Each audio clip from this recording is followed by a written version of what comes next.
Pinangangambahan na umabot pa sa typhoon category ang bagyong Leon na kumikilos ngayon sa Philippine Sea. At kahit malayo ito sa kalupaan, ramdam naman ang epekto nito sa ilang lugar sa silangang bahagi ng bansa. Ang update niyan, alamin natin kay Pag-asa Weather Specialist Glyza Escolar.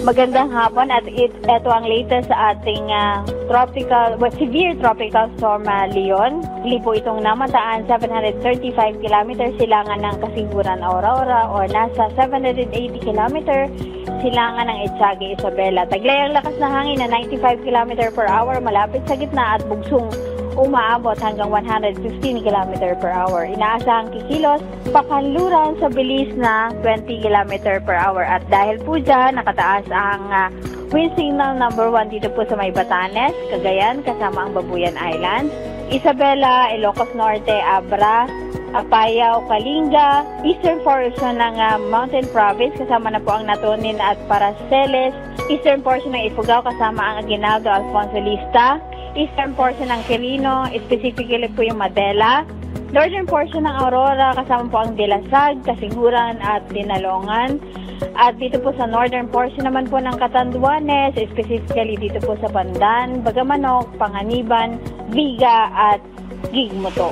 Samantala po inaasahan po magtataas din po tayo ng gale warning mamayang hapon dito po sa may northern at eastern seaboard po ng Northern Luzon. Meron din po tayong advisory na ipinalabas ngayong alas 11 at nakasaad po dito na inaasahan na ngayon hanggang bukas ay posible po ang malakas hanggang sa matinding ulan sa Antique, samantala katamtaman hanggang sa malakas na ulan naman po sa Cagayan, Occidental Mindoro, Negros Occidental at Palawan.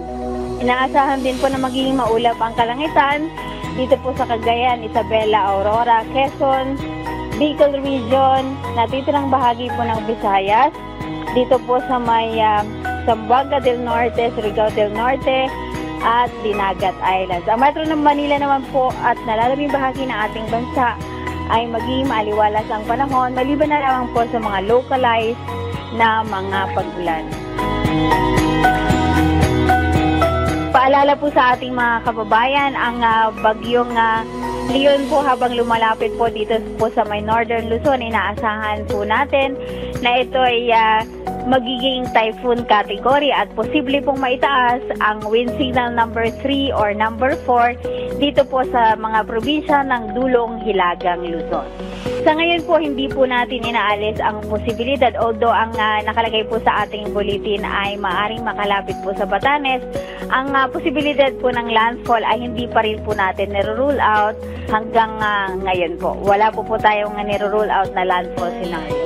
Samantala naman po, after po ng undas ay may nakikita po tayong sama ng panahon na inaasang mabuo sa western seaboard naman po ng ating bansa o dito po sa west ng Palawan. Pero sa ngayon po ay nasa low pa naman po ang possibility na ito na maging isang bagyo. Likely po ay low pressure area lamang. Para naman po sa mga babiyahe ng undas, asahan po sa Metro Manila, Bicol Region, Cagayan Valley, Cordillera Administrative Region, Ilocos Region, Central Luzon, Calabarzon, Western Visayas at Negros Island Region, kasama na ang Zamboanga Peninsula. Magiging maulap po ang kalangitan at asahan ang kalat-kalat na pag-ulan at pagkidlat pagkulog. Magiging mas maulan naman po sa Antique, Occidental Mindoro, Batanes, Cagayan kasama ang Babuyan Islands, Apayao, Ilocos Norte, Ilocos Sur at Cavite. Araw po yan ng Webes hanggang Biyernes or October 30 to 31. Pero by November 1 po, inaasahan po na ulap pa rin po sa Metro Manila, Calabarzon, Zambales, Bataan, Bulacan, Pampanga, Mimaropa, Western Visayas, at posible pa rin po ang mga kalat-kalat na pag-ulan at pagkidlat, pagkulog. Pagdating naman po ng Sabado, magiging maulap pa rin po sa Palawan at Occidental Mindoro, pero ang malaking bahagi ng ating bansa, magiging maaliwalas na po ang panahon. At eto naman po ang latest sa ating mga dam.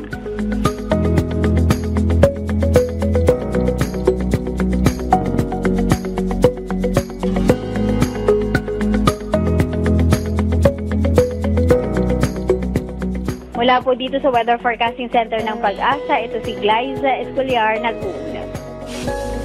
Maraming salamat, Pag-asa Weather Specialist Glyza Escolar.